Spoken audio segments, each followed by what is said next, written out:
বাংলাদেশ ভারত নিরাপত্তা উপদেষ্টা পর্যায়ের বৈঠককে দুই দেশের সম্পর্ক অগ্রগতির প্রথম ধাপ বলে মনে করছেন বিশ্লেষকরা।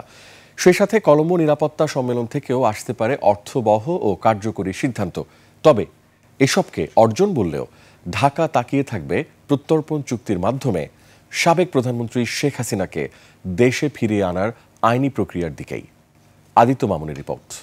আপনার প্রিয় কাপড়ের যত্নে এলো এনজাইম সমৃদ্ধ Arik silver wash detergent powder 500 গ্রাম মাত্র 70 টাকা। প্রিমার্ক। ভারতে অনুষ্ঠেয় কলম্বো সিকিউরিটিজ কনক্লেভে নিরাপত্তা উপদেষ্টার অংশগ্রহণের মাধ্যমে গেল 15 মাসের মধ্যে এখন পর্যন্ত বাংলাদেশের দুজন উপদেষ্টা ভারত সফর করলেন। এমন এক সময়ে এই সফর হচ্ছে যখন দুই দেশের কূটনৈতিক সম্পর্ক নিয়ে চলছে তুমুল আলোচনা।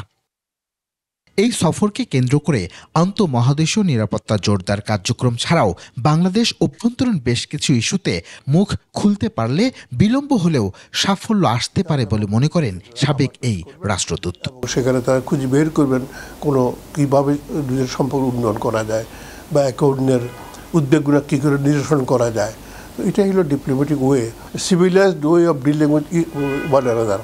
15 মাসে দুই দেশের মধ্যে শেখ হাসিনাকে ঘিরে অদৃশ্য দেয়াল তৈরি হয়েছে। তবে তা সরিয়ে আইনি কাঠামোর ভিত্তিতে শেখ হাসিনাকে ফিরিয়ে আনার পথ খুলতেও পারে বলে আশাবাদ তার। 2013 সালে হাসিনা স্বাক্ষরিত একটি প্রত্যাবর্তন চুক্তি আছে। সুতরাং এই সক্রিয় যে আইনি কাঠামো আছে তার আওতায় বাংলাদেশ তা ফেরত চাইবে। এখন ভারত তার কি জবাব দেয় বা কি পন্থা গ্রহণ করে সেটা আমাদের রক্ষা করতে হবে। কেবল শেখ হাসিনা নন, বরং ভারত যেন বাংলাদেশের আসন্ন জাতীয় নির্বাচন হস্তক্ষেপ না করে সে দাবিও জোরালো হতে পারে এই বৈঠকে। এই পর্যন্ত বাংলাদেশের এই যে এইসব ব্যাপারে যে অনুরোধ করা হয়েছে, যে দাবি করা হয়েছে, সেই যেগুলোর ব্যাপারে কিন্তু ভারত কিন্তু সেভাবে কোনো সিরিয়াসলি এটাকে উত্তরও দেয় নাই।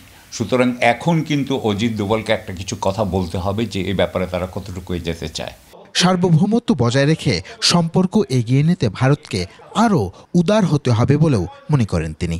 সম্পর্কটা মধ্যে আস্তে আস্তে এনগেজমেন্ট বাড়ছে।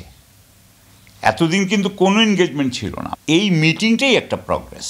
এই মিটিং মানে হচ্ছে যে আপনার সম্পর্ক একটু হলেও ভারত এই সম্পর্কটা উন্নয়ন করার চেষ্টা করছে। পারস্পরিক বাণিজ্য গুরুত্ব ও স্বার্থ বিবেচনায় জাতীয় নিরাপত্তা খাতে আরও কৌশলী হবার তাগাদা আছে নিরাপত্তা বিশ্লেষকদের।